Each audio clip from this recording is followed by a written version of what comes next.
कृष्ण जन्म की रहस्यमयी रात्रि। मथुरा की वह रात्रि साधारण नहीं थी। वह केवल अंधकार से भरी रात नहीं थी, बल्कि वह रात स्वयं काल का गर्भ बन चुकी थी। मानो समस्त ब्रह्मांड उसी क्षण अपनी सांसें थामकर किसी अद्भुत अवतार की प्रतीक्षा कर रहा हो। आकाश में बादल गरजते थे, बिजली चमकती थी, वर्षा मूसलाधार हो रही थी, पृथ्वी कांप रही थी, दिशाएं सूनी हो चुकी थीं। लेकिन मथुरा के कारागार में एक विलक्षण शांति थी। देव की पीड़ा में तड़प रही थी। 9 महीने के गर्भ की पीड़ा अब प्रसव वेदना बन चुकी थी। उसकी आंखों में भय नहीं था, केवल विश्वास था। वह जानती थी, आज वही समय है जब अधर्म का अंत होगा। वसुदेव पास बैठा था। उसके मन में द्वंद्व चल रहा था।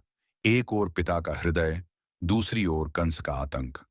कारागार के बाहर पहरेदार सो चुके थे। उनके अस्त्र भूमि पर पड़े थे, मानो स्वयं योगमाया ने सबको निद्रा में डाल दिया हो। और तभी अचानक पूरा कारागार दिव्य प्रकाश से भर गया। वह प्रकाश दीपक का नहीं था, वह सूर्य का भी नहीं था। वह स्वयं ब्रह्म का तेज था। देवकी के गर्भ से एक दिव्य बालक प्रकट हुआ। उसके शरीर पर पीतांबर था, गले में वैजयंती माला, मस्तक पर मुकुट, 4 भुजाएं, एक हाथ में शंख, एक में चक्र, एक में गदा और एक में कमल। वसुदेव और देवकी स्तब्ध रह गए। उन्होंने कांपते हाथों से प्रणाम किया। प्रभु, आप स्वयं इस कारागार में? भगवान विष्णु ने मधुर वाणी में कहा, वसुदेव, अब मैं तुम्हारे पुत्र के रूप में जन्म लूंगा। मेरी 4 भुजाओं को देख यह मत समझो कि मैं सदा इसी रूप में रहूंगा। अभी बालक रूप धारण करता हूं। क्षण मात्र में वह दिव्य स्वरूप एक नवजात शिशु में बदल गया।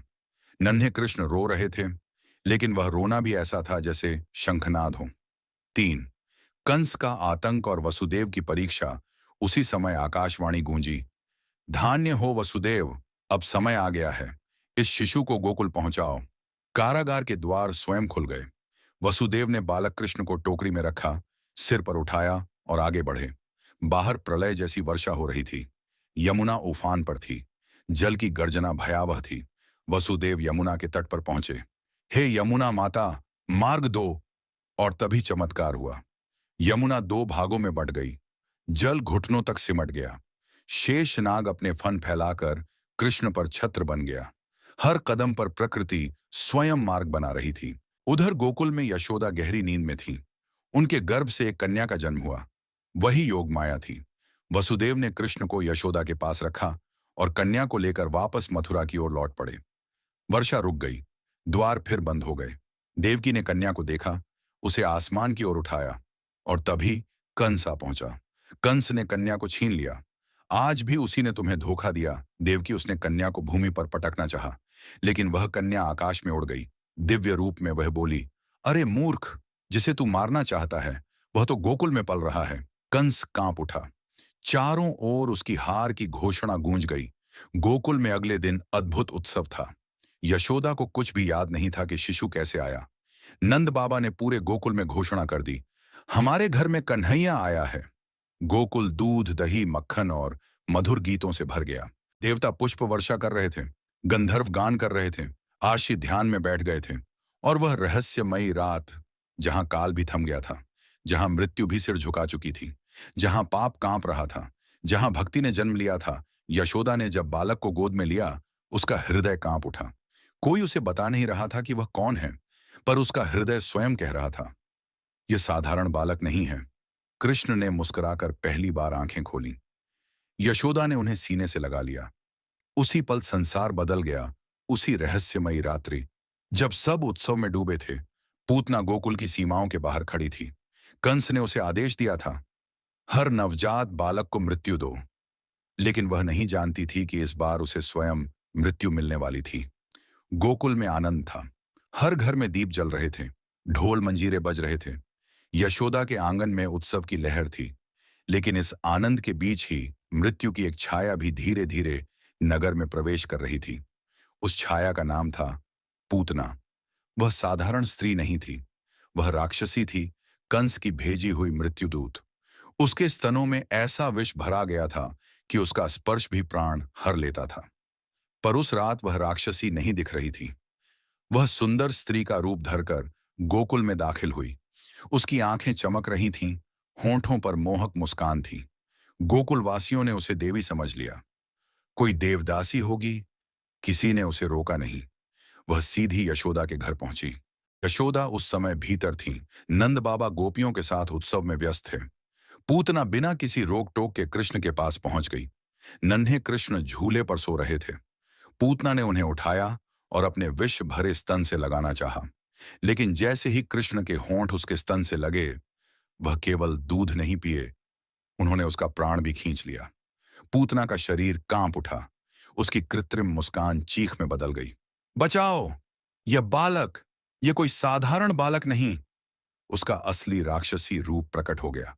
पूरा गोकुल उसकी चीख से कांप उठा और अगले ही क्षण पूतना का विशाल शरीर धरती पर गिर पड़ा। वह मर चुकी थी। गोपियां दौड़ती हुई आईं। यशोदा ने जब यह दृश्य देखा, धरती पर पड़ा विशाल राक्षसी शरीर और उसके वक्ष से चिपका अपना नन्हा कन्हैया, उसकी चीख निकल गई। मेरा लाला! वह दौड़कर कृष्ण को उठा लेती है। कृष्ण शांत थे। उनके होंठों पर वही निश्चल मुस्कान थी। गोपियां कांप रही थीं। यह बालक, यह कौन है? लेकिन यशोदा ने सभी शंकाएं प्रेम से काट दी। मेरा बेटा है, बस मेरा बेटा है। उस रात गोकुल के बुजुर्गों ने एक बार आकाश की ओर देखा। आकाश में तारे अधिक चमक रहे थे। ब्रह्मांड जैसे कुछ कहना चाहता था।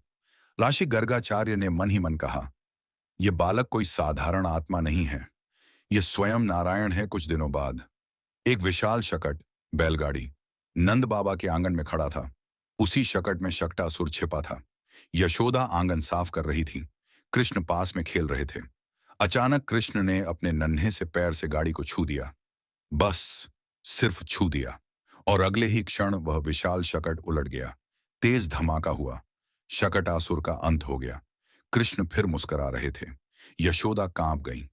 आजकल मेरा लाला जो भी छूता है वह टूट जाता है। एक दिन यशोदा ने देखा कि कृष्ण मिट्टी खा रहे हैं। अरे शैतान, मिट्टी खाते हो? उन्होंने कृष्ण का मुंह खुलवाया और जो देखा वह किसी मां ने कभी नहीं देखा था। उन्होंने कृष्ण के मुंह में पूरा ब्रह्मांड देख लिया। सूर्य, चंद्र, तारे, लोक, दिशाएं, स्वयं मथुरा, स्वयं गोकुल, स्वयं यशोदा, सब कुछ। यशोदा बेहोश हो गई और कृष्ण, वह फिर सामान्य बालक बन गए। वह जन्म की रात्रि केवल एक रात नहीं रही, वह हर रात बन गई। हर बार जब कृष्ण रोते, वह रात जीवित हो जाती। हर बार जब कृष्ण मुस्कुराते, वह रात जगती। वह रहस्यमयी रात्रि अब गोकुल की धड़कन बन चुकी थी। गोकुल में अब एक नई दिनचर्या बन चुकी थी। सूरज उगता नहीं था। पहले कन्हैया मुस्कुराता था। जैसे ही भोर होती, पूरे गोकुल में गोपियों की आवाजें गूंजने लगती। अरे यशोदा, तेरा लाला फिर मटकी तोड़ गया।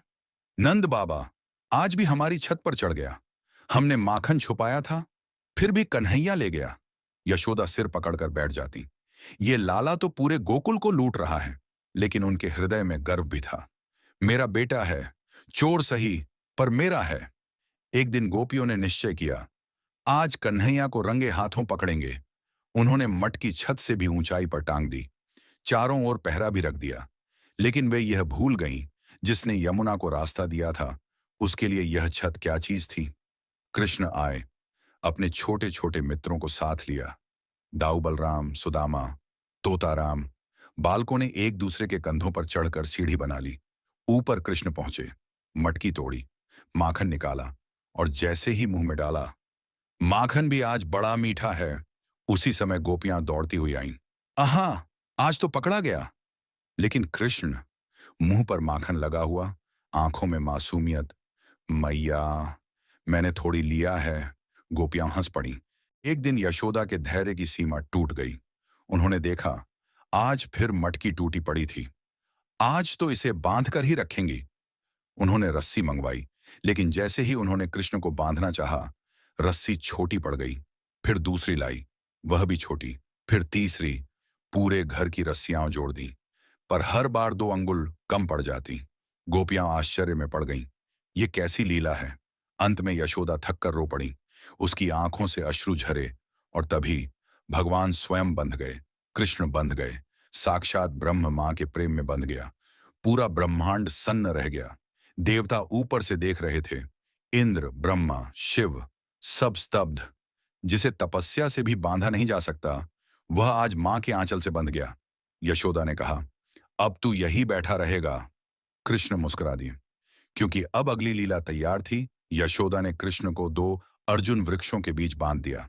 वे दो वृक्ष वास्तव में नलकूबर और मणिग्रीव थे, कुबेर के पुत्र नारद के श्राप से वृक्ष बने हुए। कृष्ण धीरे धीरे आगे बढ़े, ओखल उनके साथ खिसक गया। जैसे ही वह दोनों वृक्षों के बीच पहुंचे, एक झोर का शब्द हुआ, धड़ाम। दोनों वृक्ष गिर पड़े। उनमें से दो दिव्य पुरुष प्रकट हुए। उन्होंने हाथ जोड़कर कहा, हे प्रभु, आपने हमें मुक्ति दी। कृष्ण मुस्कुराए, और यशोदा? वह दौड़ती हुई आई। मेरा लाला कहीं दब तो नहीं गया? उन्हें अब भी नहीं पता था वे किसे बांध रही हैं। अब गोकुल में बातें होने लगी। यह बालक साधारण नहीं, इसके हाथों असुर मर रहे हैं, इसके मुंह में ब्रह्मांड दिखता है। लेकिन यशोदा हर बात पर एक ही उत्तर देती, मेरा बेटा है, बस मेरा बेटा। उधर मथुरा में कंस को खबर मिलने लगी, पूतना मर गई, शक्टासुर मारा गया। गोकुल में एक बालक है, कंस का रंग उड़ गया। वही है, वही मेरा काल है। कंस की नींद उड़ चुकी थी। उसे हर रात वही दृश्य दिखता, कारागार, देवकी, प्रकाश, वह बालक। वह चिल्लाकर उठ बैठता, उसे खोजो, गोकुल जाओ, सबको मार डालो। और कंस ने नए राक्षस भेजने शुरू कर दिए।